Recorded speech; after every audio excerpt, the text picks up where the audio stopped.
ಎಲ್ಲರಿಗೂ ನಮಸ್ಕಾರ. SSLC science exam ಹತ್ರ ಬರ್ತಿದ್ಯಾ? ಟೆನ್ಷನ್ ಏನೂ ಬೇಡ. ಯಾಕಂದ್ರೆ ಎಕ್ಸಾಮ್ಗೆ ಬಂದೇ ಬರುವಂತಹ ಕೆಲವು ಇಂಪಾರ್ಟೆಂಟ್ ಕಾನ್ಸೆಪ್ಟ್ಸ್ ಅನ್ನ ಬನ್ನಿ ಈಗ ಒಟ್ಟಿಗೆ ಫಟಾಫಟ್ ಅಂತ ಒಮ್ಮೆ ನೋಡ್ಕೊಂಡ್ ಬರೋಣ. ಸರಿ, ಹಾಗಾದ್ರೆ ಶುರು ಮಾಡೋಣ ಅಲ್ವಾ? ಫಿಸಿಕ್ಸ್, ಕೆಮಿಸ್ಟ್ರಿ, ಬಯಾಲಜಿ ಈ 3 ಸಬ್ಜೆಕ್ಟ್ಗಳಿಂದ ತುಂಬಾನೇ ಇಂಪಾರ್ಟೆಂಟ್ ಆಗಿರೋ ಕೆಲವು ಪ್ರಶ್ನೆಗಳಿಗೆ ಹೇಗೆ ಸಿಂಪಲ್ ಆಗಿ ಆನ್ಸರ್ ಮಾಡ್ಬೋದು ಅಂತ ನೋಡೋಣ. ನೋಡಿ, ಯಾವುದೇ ಪ್ರಿಪರೇಷನ್ ಶುರು ಮಾಡೋಕ್ಕಿಂತ ಮುಂಚೆ ನಮ್ಮ ಮೈಂಡ್ಸೆಟ್ ಸರಿಯಾಗಿರ್ಬೇಕು. All things are possible if you believe ಅಂತಾರಲ್ಲ, ಹಾಗೆ ಮೊದಲು ನಮ್ಮ ಮೇಲೆ ನಮ್ಗೆ ನಂಬಿಕೆ ಇರಬೇಕು. ಖಂಡಿತ ಎಲ್ರೂ ಒಳ್ಳೆ ರಿಸಲ್ಟ್ ಮಾಡ್ತೀವಿ. ಇವತ್ತು ನಾವು ಡಿಸ್ಕಸ್ ಮಾಡೋ 4 ಟಾಪಿಕ್ಗಳು ದರ್ಪಣಗಳ ಬಗ್ಗೆ, ಅಂದ್ರೆ ಮಿರರ್ಸ್, ಆಮೇಲೆ ಕೆಮಿಸ್ಟ್ರಿಯಲ್ಲಿ ಒಂದು ಸೊಲ್ಯೂಷನ್, ನಮ್ಮ ಬಾಡಿಯಲ್ಲಿರೋ ಕೆಮಿಕಲ್ ರೆಗ್ಯುಲೇಟರ್ಸ್ ಮತ್ತು ಫೈನಲಿ ಎಲೆಕ್ಟ್ರಿಕ್ ಸರ್ಕ್ಯೂಟ್ಸ್ ಬಗ್ಗೆ. ಇವು 4 ಕ್ಲಿಯರ್ ಆದ್ರೆ ಎಕ್ಸಾಮ್ ತುಂಬಾ ಈಸಿ ಆಗುತ್ತೆ. ಸರಿ, ಮೊದಲು ಫಿಸಿಕ್ಸ್ನ ಒಂದು ಇಂಪಾರ್ಟೆಂಟ್ ಕ್ವೆಶ್ಚನ್ ತಗೊಳ್ಳೋಣ. ಇದು ಮಿರರ್ಸಲ್ಲಿ ಇಮೇಜ್ ಫಾರ್ಮೇಷನ್ ಬಗ್ಗೆ ಎಕ್ಸಾಮಲ್ಲಿ ಪದೇ ಪದೇ ಕೇಳೋ ಪ್ರಶ್ನೆ ಇದು. ಪ್ರಶ್ನೆ ಏನು ಅಂದ್ರೆ, ಒಂದು ನಿಮ್ನ ದರ್ಪಣ ಅಂದ್ರೆ ಕಾನ್ಕೇವ್ ಮಿರರ್ ಬಳಸಿ ವಸ್ತುವಿನಷ್ಟೇ ಸೈಜ್ ಇರೋ ರಿಯಲ್ ಮತ್ತು ಇನ್ವರ್ಟೆಡ್ ಇಮೇಜ್ ಹೇಗೆ ಪಡಿಬೋದು, ಅಂದ್ರೆ ಆಬ್ಜೆಕ್ಟ್ ಅನ್ನ ಎಲ್ಲಿಡ್ಬೇಕು ಗೊತ್ತಲ್ವಾ? ಇಮೇಜ್ ಹೇಗಿರುತ್ತೆ ಅನ್ನೋದು ನಾವು ಆಬ್ಜೆಕ್ಟ್ ಅನ್ನ ಎಲ್ಲಿ ಇಡ್ತೀವಿ ಅನ್ನೋದ್ರ ಮೇಲೆ ಡಿಪೆಂಡ್ ಆಗಿರುತ್ತೆ. ಸ್ವಲ್ಪ ಯೋಚನೆ ಮಾಡಿ, ಎಲ್ಲಿಟ್ರೆ ಸರಿ ಹೋಗ್ಬೋದು? ಉತ್ತರ ತುಂಬಾ ಸಿಂಪಲ್. ಆಬ್ಜೆಕ್ಟ್ ಅನ್ನ ವಕ್ರತಾ ಕೇಂದ್ರ ಅಂದ್ರೆ ನಲ್ಲಿ ಇಡ್ಬೇಕು. ಈ ರೇ ಡಯಾಗ್ರಾಮ್ ನೋಡಿ. ಪ್ರಿನ್ಸಿಪಲ್ ಆಕ್ಸಿಸ್ಗೆ ಪ್ಯಾರಲಲ್ ಆಗಿ ಬರೋ ಲೈಟ್ ರೇ ರಿಫ್ಲೆಕ್ಟ್ ಆದ್ಮೇಲೆ ಫೋಕಸ್ ಎಫ್ ಮೂಲಕ ಪಾಸ್ ಆಗುತ್ತೆ. ಇನ್ನೊಂದು ರೇ ಫೋಕಸ್ ಎಫ್ ಮೂಲಕ ಬಂದು ರಿಫ್ಲೆಕ್ಟ್ ಆದ್ಮೇಲೆ ಪ್ಯಾರಲಲ್ ಆಗಿ ಹೋಗುತ್ತೆ. ಸೊ ಈ 2 ರೇಗರು ಎಲ್ಲಿ ಮೀಟ್ ಆಗ್ತಿವೆ? ಕರೆಕ್ಟ್, ಸಿ ಪಾಯಿಂಟ್ನಲ್ಲಿ ಮೀಟ್ ಆಗ್ತಿವೆ. ಹಾಗಾಗಿ ಇಮೇಜ್ ಕೂಡ ನಲ್ಲಿ ಫಾರ್ಮ್ ಆಗತ್ತೆ. ಸೇಮ್ ಸೈಜ್, ರಿಯಲ್ ಮತ್ತು ತಲೆಕೆಳಗಾಗಿ. ಓಕೆ, ಫಿಸಿಕ್ಸ್ ಇಂದ ಈಗ ಕೆಮಿಸ್ಟ್ರಿಗೆ ಜಂಪ್ ಮಾಡೋಣ.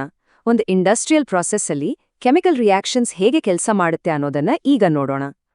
ಸತುವಿನ ಆಕ್ಸೈಡ್ ಅಂದ್ರೆ ಜಿಂಕ್ ಆಕ್ಸೈಡಿಂದ ಪ್ಯೂರ್ ಜಿಂಕ್ ಮೆಟಲ್ ಅನ್ನ ಹೇಗೆ ಪಡೆಯೋದು? ಈ ಪ್ರಾಸೆಸ್ ಅನ್ನ ಮೆಟಲರ್ಜಿಯಲ್ಲಿ ರಿಡಕ್ಷನ್ ಅಂತ ಕರೀತಾರೆ. ರಿಡಕ್ಷನ್ ಅಂದ್ರೇನು? ಸಿಂಪಲ್ ಆಗಿ ಹೇಳೋದಾದ್ರೆ ಒಂದು ಕಾಂಪೌಂಡಿಂದ ಆಕ್ಸಿಜನ್ ಅನ್ನ ತೆಗೆದುಹಾಕೋದು. ಈ ಕೆಮಿಕಲ್ ರಿಯಾಕ್ಷನ್ನ ಬ್ಯೂಟಿ ಏನಂದ್ರೆ ಅದರ ಸಿಂಪ್ಲಿಸಿಟಿ. ನೋಡಿ, ಇಲ್ಲಿ zinc oxide ZnO carbon C ಜೊತೆ ರಿಯಾಕ್ಟ್ ಆದಾಗ ನಮ್ಗೆ ಪ್ಯೂರ್ ಜಿಂಕ್ Zn ಮತ್ತು ಕಾರ್ಬನ್ ಮೊನಾಕ್ಸೈಡ್ CO ಸಿಗುತ್ತೆ ಅಷ್ಟೇ. ಹಾಗಾದ್ರೆ ಇಲ್ಲಿ ಮುಖ್ಯವಾಗಿ ನಾವು ಅರ್ಥ ಮಾಡ್ಕೋಬೇಕಿರೋದೇನ್ ಗೊತ್ತಾ? ಇಲ್ಲಿರೋ ಕಾರ್ಬನ್ ಒಂದು powerful reducing agent.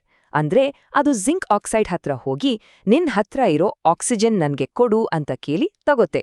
So zinc ಆಕ್ಸೈಡಿಂದ oxygen ಹೋದ್ಮೇಲೆ ಅಲ್ಲಿ ಉಳಿಯೋದು ಪ್ಯೂರ್ ಜಿಂಕ್ ಮಾತ್ರ. ಓಕೆ, ಹೊರಗಿನ ಕೆಮಿಕಲ್ ರಿಯಾಕ್ಷನ್ಸ್ ಆಯ್ತು. ಈಗ ನಮ್ಮ ದೇಹದೊಳಗಿನ ಕೆಮಿಸ್ಟ್ರಿ ಕಡೆ ಬರೋಣ. ನಮ್ಮ ಬಾಡಿಯಲ್ಲಿ ಮೆಸೆಂಜರ್ಸ್ ರೀತಿ ಕೆಲಸ ಮಾಡೋ ಹಾರ್ಮೋನ್ಸ್ ಬಗ್ಗೆ ಈಗ ತಿಳ್ಕೊಳ್ಳೋಣ. ಇಲ್ಲಿ ಒಂದು ಮ್ಯಾಚ್ ದ ಫಾಲೋಯಿಂಗ್ ತರ ಪ್ರಶ್ನೆ ಇದೆ. ಬ್ಲಡ್ ಶುಗರ್ ಲೆವೆಲ್ ಕಂಟ್ರೋಲ್ ಮಾಡೋದು, ಎಮರ್ಜೆನ್ಸಿ ಸಿಚುವೇಶನ್ಗೆ ಬಾಡಿನ ರೆಡಿ ಮಾಡೋದು ಮತ್ತು ಮೆಟಬಾಲಿಸಮ್ ಅನ್ನ ಕಂಟ್ರೋಲ್ ಮಾಡೋದು, ಈ ಕೆಲಸಗಳನ್ನ ಮಾಡೋ ಹಾರ್ಮೋನ್ಗಳು ಯಾವುವು? ಈ ಟೇಬಲ್ ನೋಡಿ, ಆನ್ಸರ್ಸ್ ಎಲ್ಲ ಇಲ್ಲೇ ಇದೆ. ಬ್ಲಡ್ ಶುಗರ್ ಕಂಟ್ರೋಲ್ ಮಾಡೋದು ಇನ್ಸುಲಿನ್, ಎಮರ್ಜೆನ್ಸಿಗೆ ಬಾಡಿನ ಪ್ರಿಪೇರ್ ಮಾಡೋದು ಆಡ್ರಿನಲಿನ್, ಹಾಗೆ ಮೆಟಬಾಲಿಸಮ್ ಕಂಟ್ರೋಲ್ ಮಾಡೋದು ಥೈರಾಕ್ಸಿನ್. ಇದನ್ನ ನೆನ್ಪಿಟ್ಕೊಳ್ಳೋದು ತುಂಬಾ ಸುಲಭ ಅಲ್ವಾ? ನಮ್ಮ ಫೈನಲ್ ಟಾಪಿಕ್ಗಾಗಿ ಮತ್ತೆ ಫಿಸಿಕ್ಸ್ಗೆ ವಾಪಸ್ ಬರೋಣ. ನಮ್ಮ ಸುತ್ತಮುತ್ತ ಇರೋ ಎಲ್ಲ ಎಲೆಕ್ಟ್ರಾನಿಕ್ ಡಿವೈಸ್ಗಳ ಹಾರ್ಟ್ ಅಂತಾನೆ ಹೇಳ್ಬಹುದು ಎಲೆಕ್ಟ್ರಿಕ್ ಸರ್ಕ್ಯೂಟ್ಸ್. ಅದರ ಬೇಸಿಕ್ಸ್ ಅನ್ನ ಈಗ ಸಿಂಪಲ್ ಆಗಿ ಅರ್ಥ ಮಾಡ್ಕೊಳ್ಳೋಣ. ಒಂದು ಎಲೆಕ್ಟ್ರಿಕ್ ಸರ್ಕ್ಯೂಟ್ ಸರಿಯಾಗಿ ಕೆಲಸ ಮಾಡಬೇಕು ಅಂದ್ರೆ ಅದರಲ್ಲಿ ಎಷ್ಟು ಕರೆಂಟ್ ಫ್ಲೋ ಆಗ್ತಿದೆ ಮತ್ತು ಎಷ್ಟು ವೋಲ್ಟೇಜ್ ಇದೆ ಅಂತ ನಮಗೆ ಗೊತ್ತಿರಬೇಕು. ಇದು ತುಂಬಾನೇ ಇಂಪಾರ್ಟೆಂಟ್. ಸೊ ಇದನ್ನ ಅಳಿಯೋದು ಹೇಗೆ? ಈ ಸರ್ಕ್ಯೂಟ್ ಡಯಾಗ್ರಾಮ್ ನೋಡಿ. ಇದರಲ್ಲಿ ಏನೇನೆಲ್ಲ ಇದೆ? ಒಂದು ಬ್ಯಾಟ್ರಿ, ಒಂದು ರೆಸಿಸ್ಟರ್, ಒಂದು ಸ್ವಿಚ್, ಹಾಗೆ ಕರೆಂಟ್ ಮೆಜರ್ ಮಾಡಕ್ಕೆ ಎ ಅಂತ ಮಾರ್ಕ್ ಮಾಡಿರೋ ಆಂಪ್ ಮೀಟರ್ ಮತ್ತು ವೋಲ್ಟೇಜ್ ಮೆಜರ್ ಮಾಡಕ್ಕೆ ವಿ ಅಂತ ಮಾರ್ಕ್ ಮಾಡಿರೋ ವೋಲ್ಟ್ ಮೀಟರ್. ಇಲ್ಲಿ ನೆನಪಿಟ್ಕೊಳ್ಳೇಬೇಕಾದ ಒಂದು ಇಂಪಾರ್ಟೆಂಟ್ ರೂಲ್ ಇದೆ ನೋಡಿ. ಕರೆಂಟ್ ಅನ್ನೋದು ಒಂದು ಪೈಪ್ನಲ್ಲಿ ಹರಿಯೋ ನೀರಿದ್ದ ಹಾಗೆ. ನೀರಿನ ಫ್ಲೋ ಎಷ್ಟಿದೆ ಅಂತ ಅಳಿಬೇಕು ಅಂದ್ರೆ ಮೀಟರ್ ಅನ್ನ ಪೈಪ್ನ ಲೈನಲ್ಲೇ ಅಂದ್ರೆ ಸೀರೀಸ್ ಆಗಿ ಕನೆಕ್ಟ್ ಮಾಡಬೇಕು ಅಲ್ವಾ? ಹಾಗೇನೆ ಆ ಮೀಟರ್ ಅನ್ನ ಯಾವಾಗ್ಲೂ ಸರ್ಕ್ಯೂಟ್ ಜೊತೆ ಸೀರೀಸ್ ಆಗಿ ಕನೆಕ್ಟ್ ಮಾಡ್ತಾರೆ. ಆದ್ರೆ ವೋಲ್ಟೇಜ್ ಅಂದ್ರೆ 2 ಪಾಯಿಂಟ್ಗಳ ನಡುವಿನ ಪ್ರೆಷರ್ ಡಿಫರೆನ್ಸ್ ಇದ್ದ ಹಾಗೆ. ಅದನ್ನ ಅಳಿಯೋಕೆ ವೋಲ್ಟ್ ಮೀಟರ್ ಅನ್ನ ಆ ಕಾಂಪೊನೆಂಟ್ಗೆ ಅಡ್ಡಲಾಗಿ ಅಂದ್ರೆ ಪ್ಯಾರಲಲ್ ಆಗಿ ಕನೆಕ್ಟ್ ಮಾಡಬೇಕು. ಸರಿ, ಹಾಗಾದ್ರೆ ನಾವ್ ಕಲ್ತ 4 ಇಂಪಾರ್ಟೆಂಟ್ ಪಾಯಿಂಟ್ಸ್ ಅನ್ನ ಒಮ್ಮೆ ಕ್ವಿಕ್ ಆಗಿ ರಿವೈಸ್ ಮಾಡೋಣ. ಇದು ಲಾಸ್ಟ್ ಮಿನಿಟ್ ರಿವಿಷನ್ಗೆ ತುಂಬಾ ಹೆಲ್ಪ್ ಆಗುತ್ತೆ. ಕಾನ್ಕೇವ್ ಮಿರರ್, ಜಿಂಕ್ ಎಕ್ಸ್ಟ್ರಾಕ್ಷನ್, ನಮ್ಮ ಹಾರ್ಮೋನ್ಗಳು ಮತ್ತು ಸರ್ಕ್ಯೂಟ್ಸ್. ಈ 4 ಉತ್ತರಗಳು ಈಗ ಪಕ್ಕಾ ಕ್ಲಿಯರ್ ಆಗಿರ್ಬೇಕು.